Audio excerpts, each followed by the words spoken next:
Keith Wood is with us. Keith, good morning to you. How are you? Very good, thank you. Good morning. It's the week of big European games. Unfortunately for Munster, the game's not in Thomond. I wonder, is it an issue anymore? Is it something people are talking about locally? Is it disappointing or does it matter? I think all of those now, without sitting on the fence, I think people are a little bit peeved it's not there. Decisions made a long time ago on both sides, both from picking for a concert, which they do need to do and have consistently done, and then the changes within the structure of European rugby have made this become a situation. So I think that makes it a bit awkward. I think people would like to be in Thomond Park, would like to see the game there, would like to have that huge fill-up in their their lives. We're still trying to come to terms with post-COVID idea. So I think a lot of people would rather be in the ground. Having said that, they don't mind travel up the M7 to Dublin, to the Aviva, especially when they're not playing Leinster, because that hasn't gone very well for them as of late. But look, I think they look at the game as the reason they support Munster, and the players will look at it as for the reason that they play rugby, actually, because now we're in cup rugby. I know as well there's been a bit of criticism about the fact that the ground hasn't been sold out very often, but it's always a chicken and egg thing.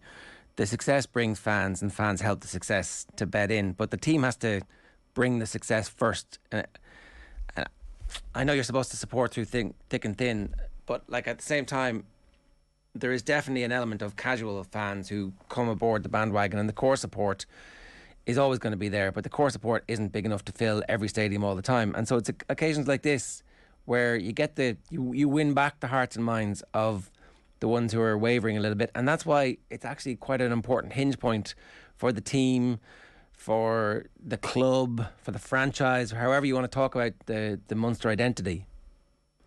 Yeah, look, of course it is. And I think if I don't get jumping up and down as much as people that have been maybe criticising the not full stadia. I think we've had a very strange couple of years, and I don't think it's just down to fickle fans. And yes, you're supposed to stick with the team in the downside, but you can't accuse the Munster supporters of not sticking with Munster for the last 10 years when they haven't won trophies. So I don't think that's the case. I think it's as much to do with COVID. I think it's much to do with increasing in prices and costs and everything else that's going around. And I think that's part and parcel of it. I think you'll see a huge amount of people going up. I think you might get in the region of 40,000 at this game, which would be unbelievable. I think there's over 32 or 3,000 tickets sold already. So I think it'll be an unbelievable occasion for it.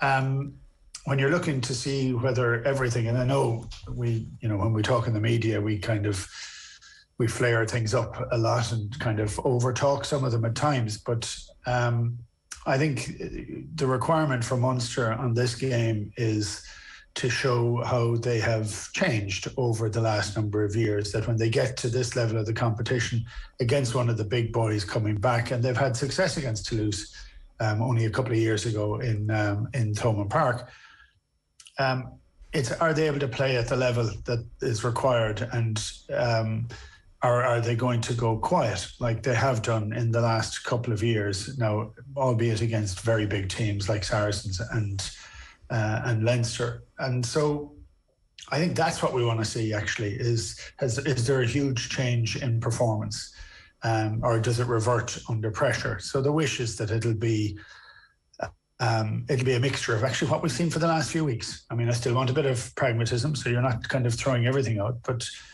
I think there has been some green shoots over the last few weeks, albeit against teams who haven't been at the top of their game. It looks like Toulouse are on the way back. They've leapfrogged La Rochelle over the weekend. They're in a position where they're used to being, which is competing at the end of the season, and they seem to time their run incredibly well.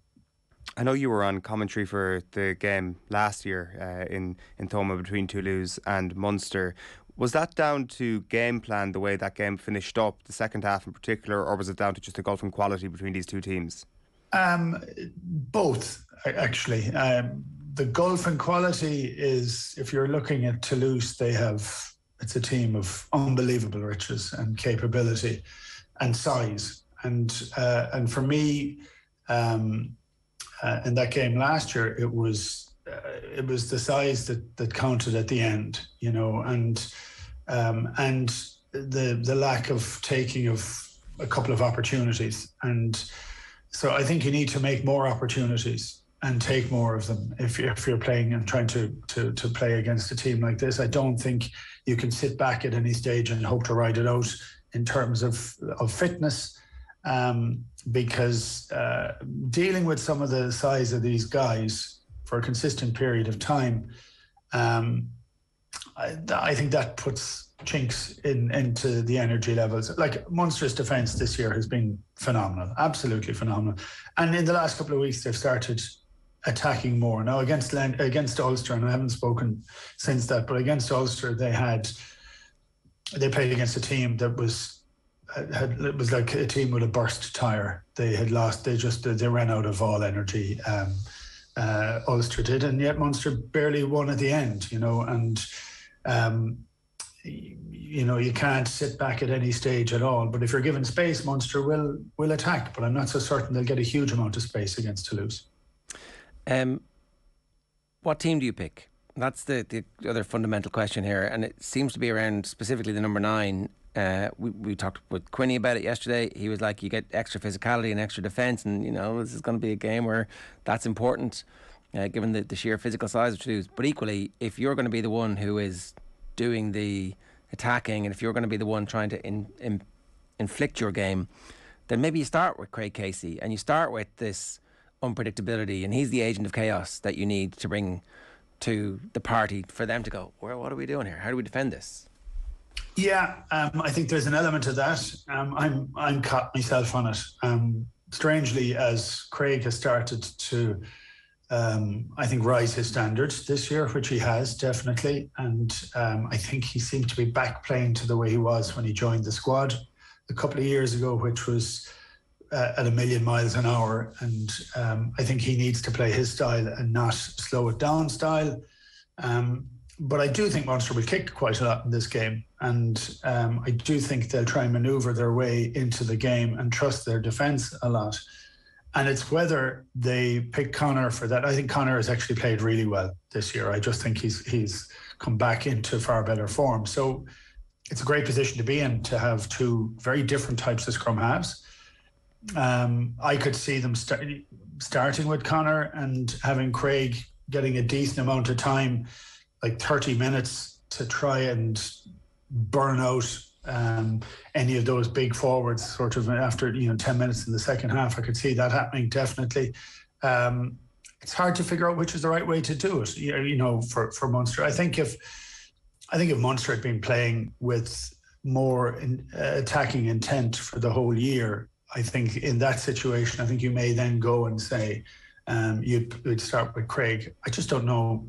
It's quite hard to figure out what they're going to actually do, because when Munster play well against a team, it doesn't necessarily mean they're going to pick the same team afterwards. That hasn't been this case this year. But look, I'd like to see them play and attack a bit more.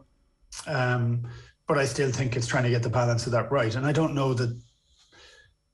It's almost not trusting it, but against Ulster in particular, they were given space. They were given space to attack. There were space to change angles behind the gain line. But Toulouse did give space to Ulster over the two legs. Similarly, there's a bit of easy-oziness around Toulouse, who kind of are so good that they're like, look, we'll catch you in the end, don't worry about it. And I think the thing to do is start with Craig Casey. I think the thing that'll happen is Van Graan is conservative, and he's going to start with what he knows is very, very strong. Absolutely, as you say, back in form. Number 9 who's played for the Lions and has reached that level where he's been captain material for the Lions. And so that's why I think he's going to pick Conor Murray to start. Personally, I go with Craig Casey and bring Murray off the bench to seal the game. But that's why he's getting paid the big bucks. Yeah, well, look, I think Munster in this game, it's quarter-final, and it's happened more recently in semi-finals. But I would do, as you were saying, I would attack full bore. I think Munster need to show that they're making a progression, that it doesn't revert back to to slowing the game down and kicking the ball from the 22 to the halfway line. I think they need to be able to trust their skills, and it's whether their skills are then good enough or not, and that becomes part of the issue that they have. But I think there's been too many semi-finals in particular where Munster they've turned up for the game and they've continued to play that style that they play, and it keeps you very close. But ultimately, it's led to losses. So that cycle has to break at some stage, and I think it would be disheartening for Munster if they don't show a lot more of what they've showed in the last few weeks. They don't show that when the pressure comes on. I think that'll be the mark of conservatism then at that stage when you look at it. But having said all that, I'm not negative looking into this game at all. I think Munster have shown shoots. I think there's been a few injuries which has hampered them a little bit in the last few weeks. I'm not talking about the long-term ones. I'm talking Ty Byrne in particular. It's great to see a possibility of Conway coming back. But there seems to be a little bit more jaunt to their step in the last few weeks. So let's see how much of that is real and see whether it's able to stand up to Toulouse. Do you start Conway, or is Mike Haley playing well enough at the moment? You think, actually, you know what, Conway's going to be on the bench, which means that I have real strength and depth there if anything bad happens? Yeah, I would start Conway, absolutely. I think he has been... he had a bit of a dip last year, but this year he's been absolutely fantastic. I don't know the nature of the injury. I don't know to how close he is to being right, but he's only going to be in the squad if he's fit. So I would play him and say, go out there and play as hard as you possibly can, and when you burn yourself out, we'll take you off. And do you start him at fullback? Because Zebo, I think has this X factor, and I'm not sure. I'm not sure. I think Zebo has given a bit of a spark back, and he is a very, very natural footballer. And I think there's an excitement factor with him as well. But there's an excitement factor with Conway too. Different, but Conway seems to be more lethal at the moment. But I don't know. It's look, that's why the coaches have to pick the teams. It's kind of fun when you look at it. Like, I look at Zebo and he doesn't look. He often doesn't look like he cares, but he cares very deeply. That's just that sort of laconic nature of his. But he really cares, and he wants to have a bit of fun. And I think if we're to be honest, we could always do with a bit of fun in the team. So Look, there's difficult decisions, which is the right place you want to be. No, it's the team is not picking itself straightforward because of injuries. It's like there's a bit of strength and depth there, and that's the thing that will give Munster fans hope. You sound like you're hopeful of a victory. Well, I am hopeful of a victory, and the point you make about Toulouse being as if their class will out at the end, the only thing I'd hold against that at the moment is they're now coming to the business end of the season, and with all their internationals back, there's a lot of players who won a Grand Slam this year. There is a lot of drive in that team. They beat La Rochelle last week, but you'd expect them to win at home.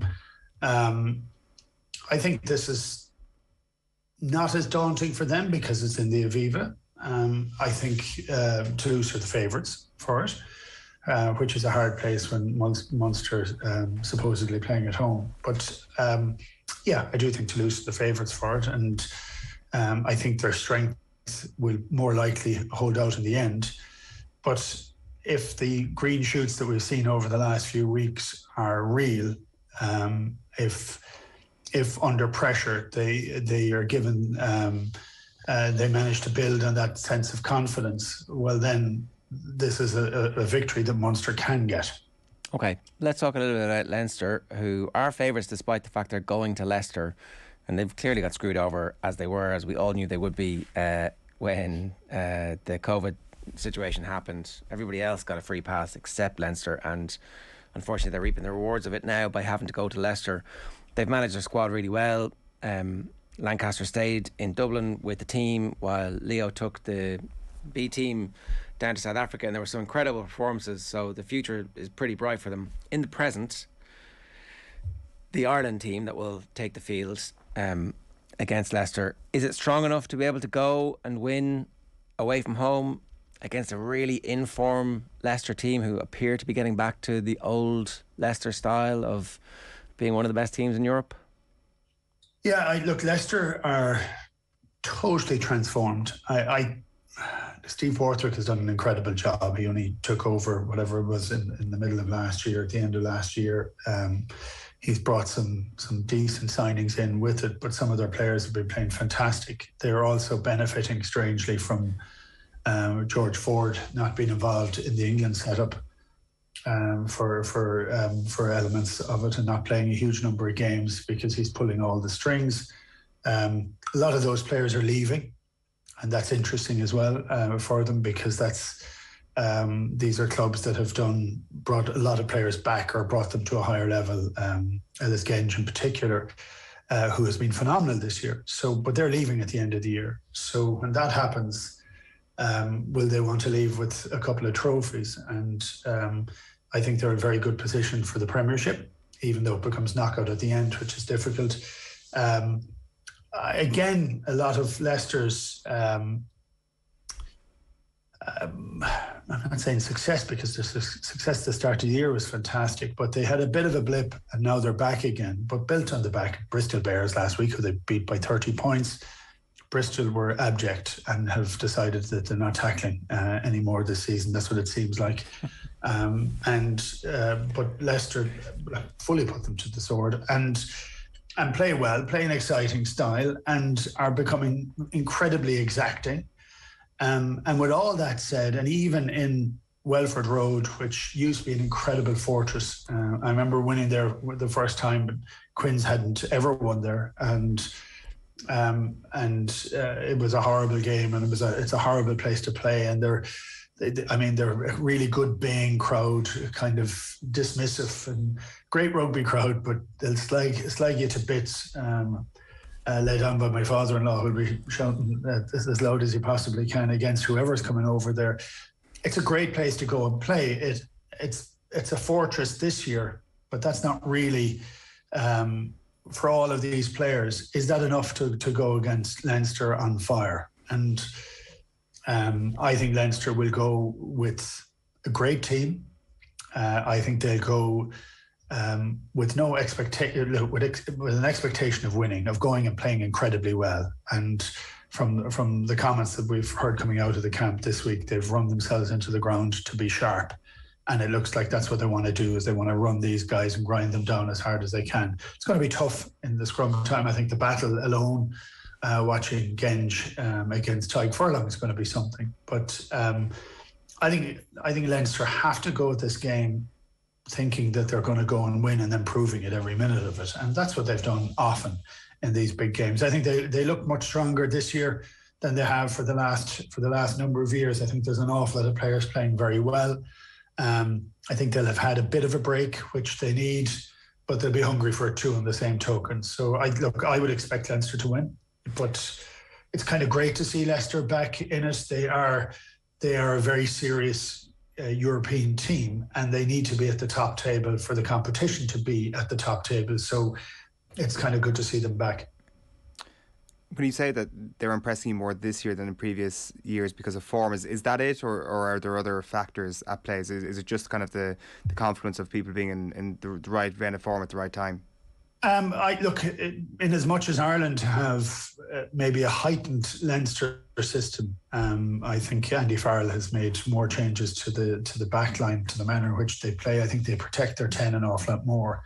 I think if you were looking at a couple of years ago and you're saying your out halves were Johnny Sexton and Ross Byrne, you'd target them far more often, and they would tend to drift back a little bit deeper, and that's the place to put Leinster under pressure. Actually, now with the manner in which they're playing, there's an awful lot of different options. The players are protected more. They're not on the contact line. Other people are, a bit more robust individuals are able to take those passes and hits on the gain line rather than the 10s. And they look far more secure for it. But Josh van der Fleer is having a season of seasons. It's great to see Robbie Henshaw back looking, I think looking fresh again, and I think they've managed their players incredibly well. And I also think their strength in depth means that they can manage their players very well. And Leo Cullen and Lancaster have picked very different teams at different times because of looking after their players. And I think that's the joy of having a squad of the quality that they have. It is the Ireland team playing Leicester this weekend. Like, we should expect to beat Leicester, right? Absolutely. I don't think it. I think it's tough, and I think it's different. And I think that is a challenge in itself. And you say, well, sure, we're an international team. We should beat these guys.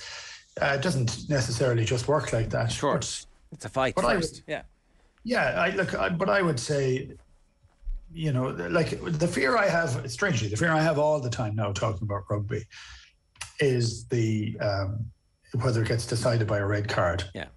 Or 3 or 4 yellow cards or things like that. Yeah, no, that's fair enough. And that kind of throws every conversation you have into a little bit of a like what if, not that it matters, but like what if happens. And now I have to say I put that squarely on the players. The players need to tackle lower. They're the ones that are the red cards. 100%. But if the Connacht game had been a one leg and Gibson Park gets sent off, who knows what happens? It's not beyond the bounds of possibility that that game gets changed. Now, you'd still expect Leinster to come through, but I can see how against Leicester, if there's a red card for Leinster in the first 10 minutes, it's not going to be an easy win for them at all. I do want to just one last question, because I haven't talked to you in a while about the Munster backroom team. I totally understand Leamy, who everybody raves about when you talk to him about the impact that he's had at Leinster. Very young in his coaching career, so it's a big promotion, but it's good to get that DNA back into the club, and I understand that that's of some importance, but it's not the only thing. Prendergast's coaching CV, if they get him, is very impressive. So it seems like what they're doing is they're finding the best person that they can get who has a link and who understands what the requirements are, and then they're also getting somebody who has a very high ceiling. That's a good start. First off, do you know anything about this? Do you think they're the right guys? And do they need to do something else as well? Is there room for some other people to join that backroom team, or are you happy with the direction that's trending?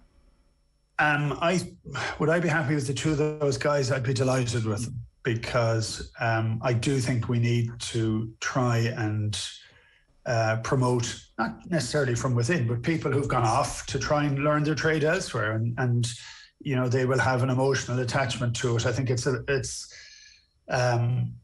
but I think they're only part of the story. So it depends exactly who else Roundtree's going to have and bring in, and partly whose decision that is. So I think you'd like to have for me, I'd like to have a senior, another senior coach of, look, I've said this time again, I love the manner in which New Zealand backs play. And if there was talks about Robertson for a huge amount of time, and I always thought that was unlikely, but I thought that would have been an unbelievable scalp to get. But you need to have a fairly big team. I think we've started getting there, but there's one or two more needed. And for me, it's to do with skill level and ambition and how that's gone about it. And look, I'm critical of the manner in which Munster have been playing under that South African way, only for the reason I don't think it suits us necessarily. I think it puts too much pressure. We don't have huge men, and people can say Ahern is big. Well, he's tall, and he'll fill out more over time, but they're not these huge, giants of men. And I think that's a very difficult to play with that unless you have a steady stream of them sitting on the bench as well. We may get one or two in a blue moon. So look, I think it has to be more natural skills based, and we need to heighten the sense of skill that happens all the time. So for me, I'd be looking for a New Zealand coach, and I think that's the right mix. Someone senior, because it's about trying to build something that will last for a long period of time. And I look, for me, the best appointment has been Ian Costello, in terms of the academy and with the vision that he has. And he went away and he spent a fair bit of time in Wasps, and he's come back, and he has come back with ideas of what he wants to do for the future of the game in Munster and for the players that are coming through the system. And, for too long, I think Munster have bemoaned the how great Leinster's system is. Yeah. And now they're trying to do something about it, like a Munster solution maybe to a Munster problem. So it isn't exact, it can't be exact, and you can't be complaining about it. You just need to start doing things about it. And I think we're beginning to see evidence of that. All right. Not necessarily in the team that's been picked at the moment. That's the wrong idea. But in a lot of the structures that are happening behind the scenes now, it's a lot of changes to how the players are going to be developed. Okay, we got to leave it there for now. Keith, good stuff. Thanks a million. Cheers, lads. It's Keith Wood giving his thoughts on the weekend's rugby, the Munster game live on Off the Ball and News Talk, a specially extended Saturday programme for you, and we'll have Brian O'Driscoll's thoughts, and we'll focus a little bit more on the Leinster game with Brian on Friday nights Off the Ball as well.